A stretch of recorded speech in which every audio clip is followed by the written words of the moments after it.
রসুল কে রোগ মুক্ত করেন? সুতরাং দীর্ঘস্থায়ী কোন রোগ হয়েছে, মুমিন হতাশ হবে না। মুমিন হতাশ হবে না। হতাশ হয় কেবলমাত্র কাফের। হতাশ হয় কে? মুমিন কখনো হতাশ হয় না। হতাশ হওয়া ঈমানের পরিপন্থী কাজ। আল্লাহ পাক বলেছেন লা তাকনাতু মির রাহমাতিল্লাহ, আমার রহমত থেকে মায়ুস হয়ো না। দেখেন হযরত আইয়ুব আলাইহিস সালামের কত বড় রোগ হয়েছে, শরীর পোকায় ধরেছে, জর্জরিত হয়েছে, দুর্গন্ধ হয়েছে, গ্রামের লোকেরা তাকে বের করে দিয়েছে, স্ত্রী পুত্র পরিজন সব চলে গিয়েছে।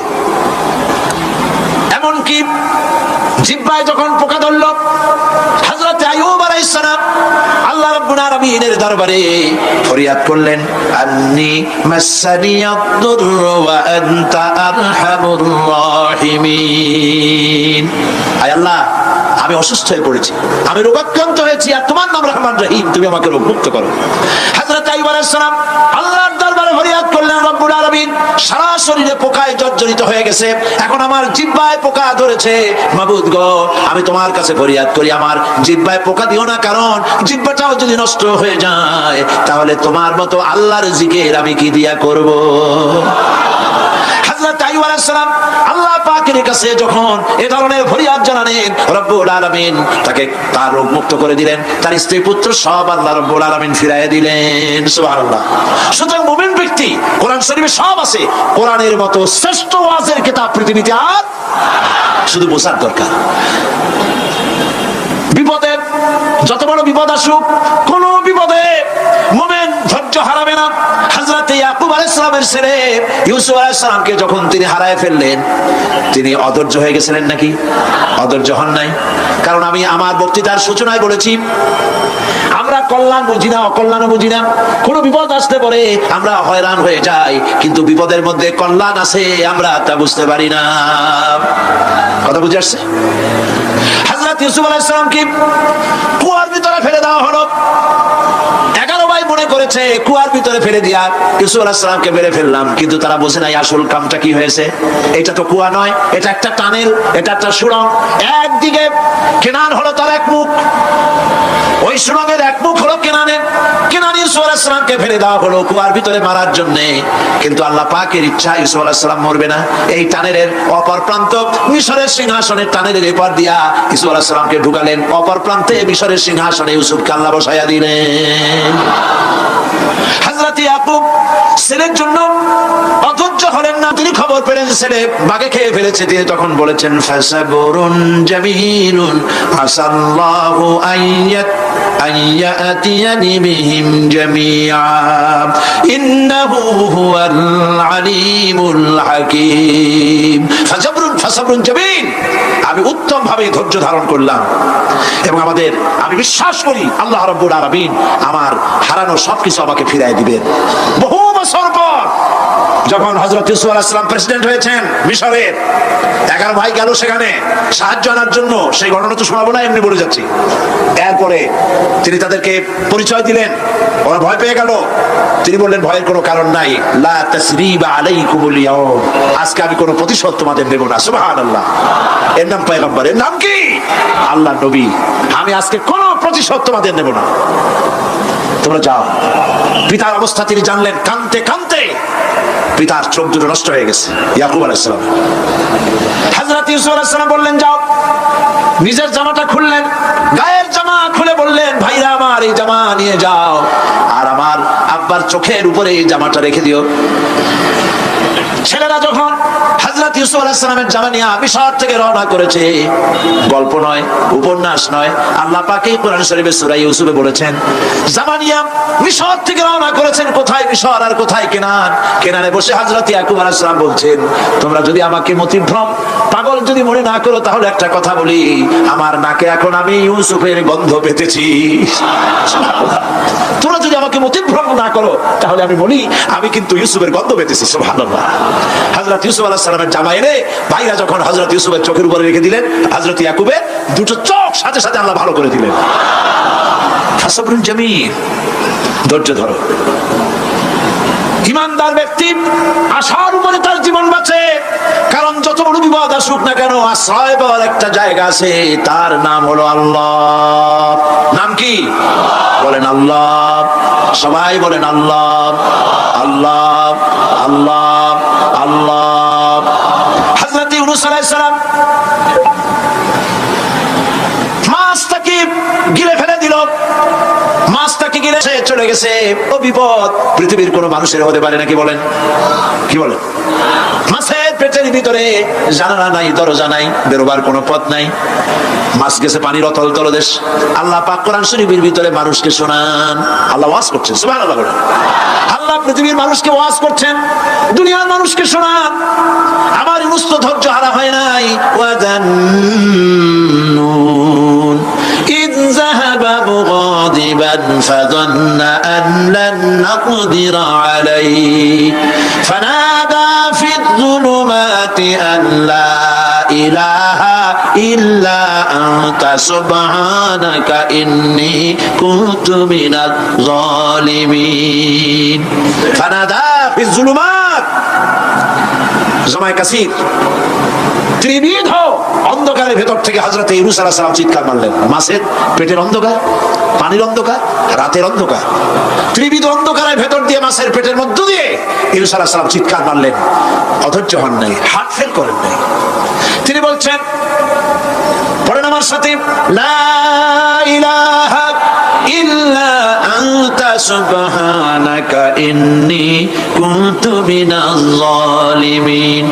তুমি ছাড়া কোনো ইলাহ নাই, কোনো বস্য নাই, মাবুদ নাই, তোমার পবিত্রতা ঘোষণা করছি, আমি জালিমদের অন্তর্ভুক্ত হয়ে গেছি।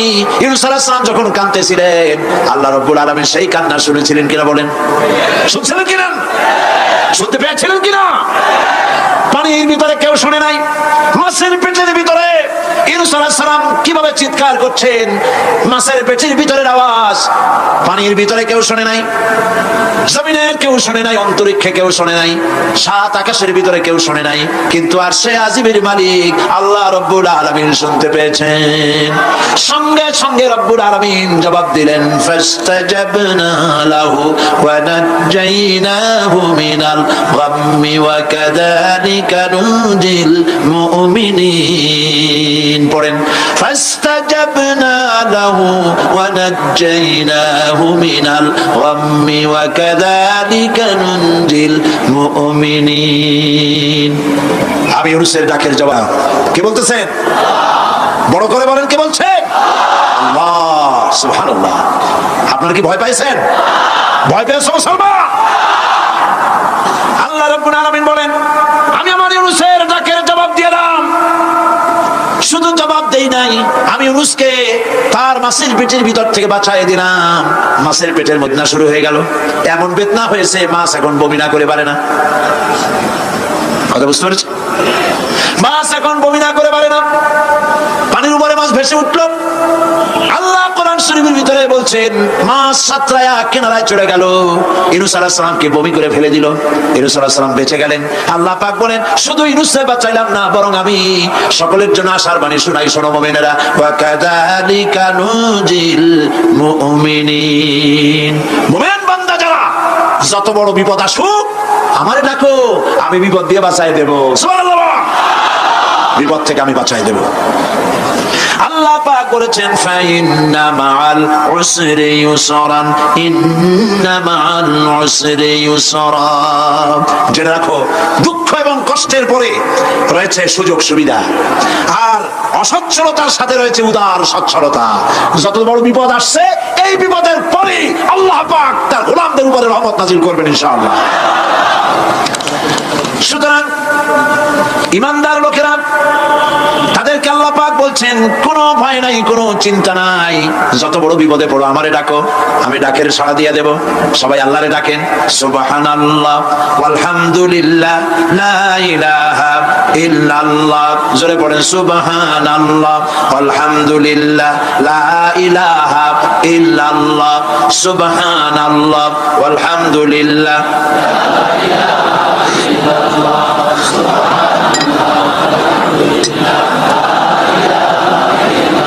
লা ইলাহা ইল্লাল্লাহু মুহাম্মাদুর রাসূলুল্লাহ। আল্লাহর উপর ঈমান আনলে যত ফায়দা হয়, এত ফায়দা দুনিয়ায় কোথাও নাই। সুবহানাল্লাহ। আল্লাহর উপর ঈমান আনার ৫৫ নম্বরের ফায়দা কটা বলছি? ৫টা বলছি। আপনাদের অসুবিধা হচ্ছে নাকি? তাড়াতাড়ি শেষ করতেছে। ছয়টা বলবো, এ হলো ৫ নম্বর। তারপর আমরা দোয়া করব। দোয়ার দরকার আছে কিনা এই সময়? ৫ নম্বরে আল্লাহর উপরে ঈমান আনলে পরে আরেকটি বড় ফায়দা, সেটা হলো কঠিন এবং কঠোর বিপদে আল্লাহ পাক তার মধ্যে অবিচলতার এবং ধৈর্য ধরার তৌফিক দিয়ে দেন। সুবহানাল্লাহ। যত বড় বিপদ আসুক, সেই বিপদে মুসিবতে আল্লাহ পাক মুমিনদেরকে আল্লাহর উপরে নির্ভরতা শিখায় দেন। সুবহানাল্লাহ। কারণ মুমিনদের জানা আছে যে ঈমানদারদের বিপদ নতুন কিছু নয়, একেবারে আদম আলাইহিস সালাম থেকে শুরু হয়ে আসছে, ঠিক কি না? আদম আলাইহিস সালাম বিপদ হয় নাই? আদম আলাইহিস সালাম বিপদ কি? শয়তান। তার বিপদ কি? শয়তান ছিল বিপদ।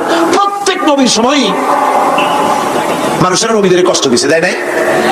বিশ্বকবি ইকবাল বলেছেন, সতীজা কা রহা হ্যায় अज़ल से ताइम, सतीजा का रहा है अज़ल से ताइम, रोई से शरारे बुलहबीस। আবহমান কাল থেকে শুরু করে মুহাম্মদ সাল্লাল্লাহু আলাইহি ওয়াসাল্লামের চারাককে, নূরকে, ঈমানকে, ইসলামকে নিভায় দেওয়ার জন্য আবু জাহেলের গোষ্ঠীরা চিরকাল চেষ্টা করেছে। সব চেষ্টা কর্পূরের মতো উড়ে গেছে, মুহাম্মদ সাল্লাল্লাহু আলাইহি ওয়াসাল্লামের চারাক টিম টিম করে জ্বলতে রয়েছে। আল্লাহ পাক বলছেন, ইউরিদুনা লিইউতফিউ নূরাল্লাহি বিআফওয়াহিহিম ওয়াল্লাহু মুতিম্মু নূরিহি ওয়ালাউ কারিহাল কাফিরুন। ওরা চায় মুখের ফু দিয়া, কারা? কাফেররা। ইসলাম সহ্য করতে পারে না যারা, ওরা চায় মুখের ফু দিয়া আমার আলোটাকে নির্বাপিত করে দেবে। আল্লাহ পাক বলেন, ওয়াল্লাহু মুতিম্মু নূরি, আমি আমার নূরকে পূর্ণতা দান করব, তাতে কাফির বেঈমানদের মনের ভিতরে যত জ্বালা হোক, যন্ত্রণা হোক, ওদের কলজা যত পুরুক, ইসলাম তার বিজয় পতাকা নিয়ে উঠবেই, কেউ ঠেকাতে পারবে না। আল্লাহ রাব্বুল আলামিন আল্লাহ পাক বলছেন, ওয়া কাযালিকা জাআলনা লিকুল্লি নাবিয়্যিন আদুওয়াম মিনাল মুজরিমিন। আর এমনি করে আমি সকল নবীর শত্রু বানিয়েছি সব পাপিষ্ঠ অপরাধপ্রবণ লোকদের। শুনছেন কথা? শোনেন নাই? আল্লাহ পাক বলছেন, দুনিয়ার সব নবীদের, তাদের জন্য আমি শত্রু বানাইছি কাদেরকে? যারা সব থেকে বেশি পাপিষ্ঠ অপরাধপ্রবণ। এরা হচ্ছে নবীর দুশমন, এরা সব নবীদের সাথে দুশমনি করেছে। আজও দেশের আলেমদের সাথে দুশমনি করে সবচাইতে বড় পাপিষ্ঠরা। এটা কোরআন। এটা কি? কোরআন। যারা বলে এটা কি? আল্লাহ রাব্বুল আলামিন বলছেন, ওয়া কাযালিকা জাআলনা লিকুল্লি নাবিয়্যিন আদুওয়াম মিনাল মুজরিমিন। সব পাপিয়া, পাপিষ্ঠরা আমার দ্বীনের দাওয়াত যারা দেয় তাদেরকে জীবনের দুশমন মনে করে। কেন? শোনেন, আমি কার ওয়াজ শোনাচ্ছি? কার ওয়াজ শোনাচ্ছি? আমার আল্লাহর ওয়াজ। অপরাধটা কি? নবীদের বিরুদ্ধে, নবীর ওয়ারিস, ওয়ারাসাতুল আম্বিয়া কারা? তো তাদের বিরুদ্ধে তাদের অপরাধটা কি? তাদের অপরাধ সম্পর্কে আল্লাহ নিজে বলেন, ওয়ামা নাকামু মিনহুম ইল্লা আন ইউমিনু বিল্লাহিল আজিজিল হামিদ।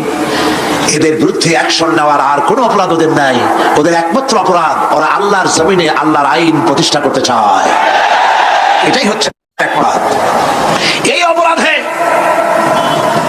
এই অপরাধে নবীদের শাস্তি হয়েছে, নবীরা মার খেয়েছেন, সাহাবায়ে কেরাম মার খেয়েছেন। আমরা তো সাহাবায়ে কেরামের জুতার ধুলার সমান নই, সুতরাং এগুলি আমাদের পাওনা। এই রক্তের বিনিময়, জীবনের বিনিময় আল্লাহ পাক তার দ্বীনকে প্রতিষ্ঠা করবেন ইনশাআল্লাহ। হযরত খাব্বাব, বুখারী শুনুন, বুখারীর হাদিস। আমি কোনো কথা বানিয়ে বলি না, আমি লেখাপড়া করি, পড়াশোনা করি, চোখে দেখি, তারপরে কথা বলার চেষ্টা করি। বাজে গপ্প কিসসা কাহিনী বলার অভ্যাস আমার কোনো কালে ছিল না, নাই। রাসূল করিম সাল্লাল্লাহু আলাইহি ওয়াসাল্লামের মতো মানুষ, ওনার মতো মানুষ, আহারে, তার চাইতে শ্রেষ্ঠ মানুষ কি পৃথিবীতে আছে? তিনি মার খাইছেন না খান নাই? আহা, কিভাবে তাকে মারলো! গলায় চাদর দিয়ে পেঁচাইয়া আছাড় মেরে ফেলে দিয়ে তারপরে তাকে প্রহার করা হয়েছে।